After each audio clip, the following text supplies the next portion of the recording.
Ed ora diamo la parola al dottor Paolo Madeschi con la sua consueta rubrica 3 minuti per la tua salute. Oggi intervista Michele Nardo. Benvenuti a una nuova puntata di 3 minuti per la tua salute, la trasmissione di Videosound che si occupa della salute specialmente nel nostro territorio. Oggi una trasmissione un po' diversa, abbiamo un infermiere, un dottore, il dottor Michele Nardo, che una volta lavorava in casa di cura con noi e adesso si dedica a quello che era la sua passione, il suo indirizzo. Lui è educatore professionale nell'associazione La Casa del Girasole. Allora, vediamo un attimo quali sono le persone, o diciamo i pazienti, le persone che si rivolgono o vengono chiamate o mandate. Gli utenti della Casa del Girasole sono delle persone adulte con disabilità intellettive medio-lievi. Ah, quindi solo intellettive? Solo intellettive, sì. L'accesso alla struttura avviene tramite una domanda al servizio sociosanitario dell'azienda sociosanitaria locale numero 10. La fa il paziente, diciamo la persona, la Sì, famiglia o il medico di famiglia? La famiglia con il medico di famiglia, sì.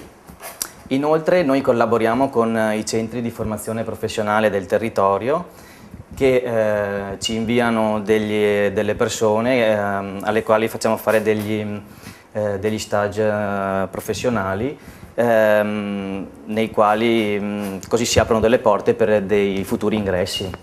La metodologia dell'equipe è l'attivare un progetto individuale di vita annuale per ogni utente nostro. Il lavoro è lo strumento che noi utilizziamo maggiormente per l'educazione, quindi le persone vengono educate mediante il lavoro.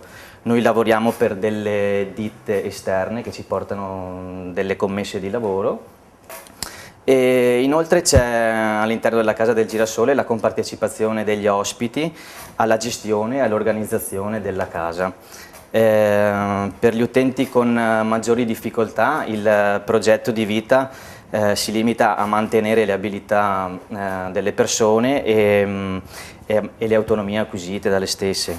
Per le persone con deficit inferiori l'obiettivo finale è l'inserimento di tipo lavorativo, quindi questo avviene dopo vari stage nelle aziende locali e durante il quale avviene la presentazione e la successiva presa in carico del servizio di integrazione al lavoro. Quindi noi li mettiamo... È un lavoro, direi, duro, importante, formativo, eccetera. Io direi questo, visto che poi il tempo passa, adesso noi ci salutiamo, la settimana prossima lei certamente verrà senza difficoltà qui da noi, così spieghiamo un po' com'è la giornata tipo, ma anche una cosa che mi interessa molto, il capire come fate voi a capire la psicologia della persona. Va bene, ci rivediamo la settimana prossima. Grazie, arrivederci.